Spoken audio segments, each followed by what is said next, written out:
Assalamualaikum warahmatullahi wabarakatuh. Perkenalkan, nama saya Nisa Rahmawati, NPM 2111030065 dari Prodi Manajemen Pendidikan Islam. Pada mata kuliah fikih, saya akan menjelaskan salah satu topik pembelajaran, yaitu tentang taharoh.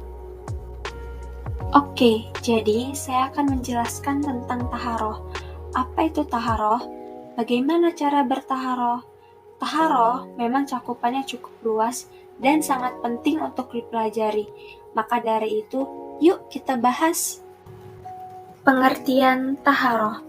Taharoh menurut bahasa artinya bersih, sedangkan menurut istilah syarok, taharoh adalah bersih dari hadas dan najis.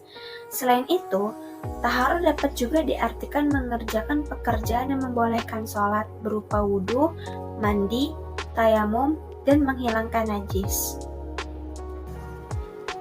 Taharoh secara umum dapat dilakukan dengan 4 cara berikut.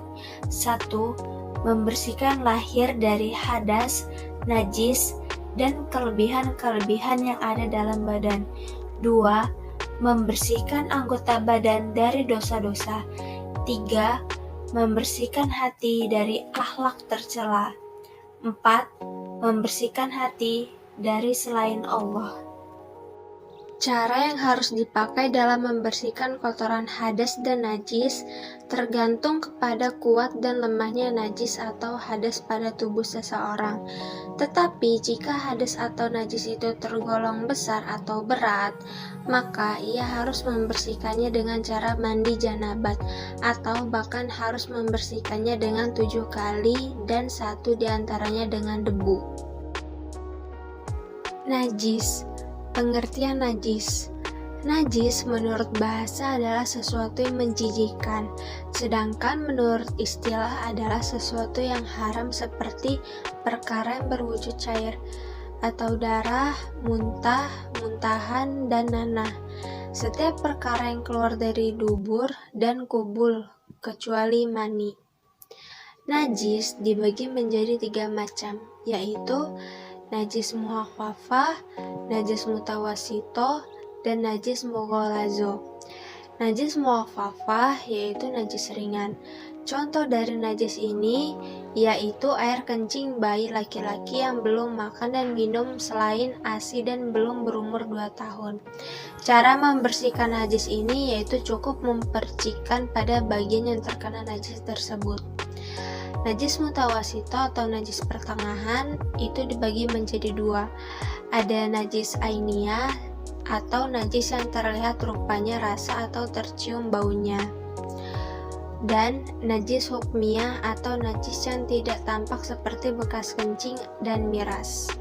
Cara membersihkan najis ainiyah cukup dengan membasuh najis tersebut sampai beda dan sifat-sifatnya hilang. Sedangkan cara membersihkan najis hukmiyah yaitu cukup dengan mengalirkan air di atas benda yang kena tersebut. Najis mughalazo atau najis tebal. Najis ini antara lain menyentuh atau disentuh babi, terkena air liur anjing, baik secara sengaja ataupun tidak sengaja. Cara membersihkannya itu hendaklah dibasuh 7 kali. 1 kali diantaranya hendaklah dibasuh dengan air yang dicampur dengan tanah. Istinja. Istinja secara bahasa berarti terlepas atau selamat. Sedangkan menurut pengertian syariat adalah bersuci setelah buang air besar atau buang air kecil. Istinja dan istijmar adalah cara bersuci yang diajarkan syariat Islam kepada orang yang telah buang hajat. Untuk beristijmar baru dapat diganti dengan benda keras apapun asal tidak haram dan punya sifat bisa menghilangkan najis. Adapun doa istinja sebagai berikut. Bismillahirrahmanirrahim.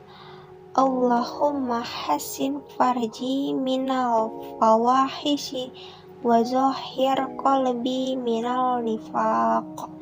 Artinya, ya Allah, bersihkanlah farjiku atau kemaluan dari keburukan dan bersihkan hatiku dari nifak atau kemunafikan. Adab buang hajat. adalah cara yang kita lakukan saat membuang hajat. Yang pertama, menjauhi tempat yang terlarang. 2. Jika seseorang ingin membuang hajatnya pada tempat yang lapang, maka hendaklah dia menjauh. 3.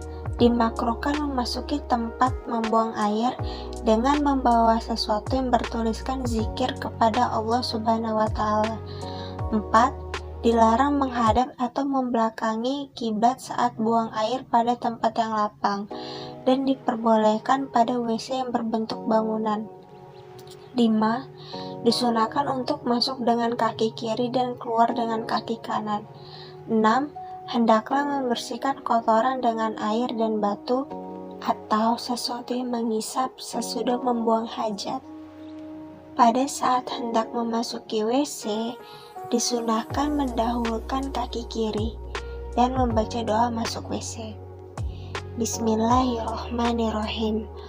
Allahumma inni a'udzubika minal khubusi wal khobais, yang artinya, wahai Allah, sesungguhnya aku memohon perlindungan kepadamu dari godaan syaitan jantan dan godaan syaitan betina.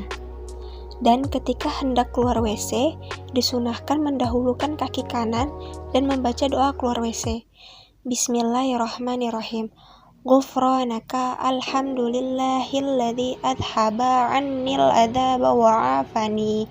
Artinya, aku memohon ampunanmu, wahai Tuhanku.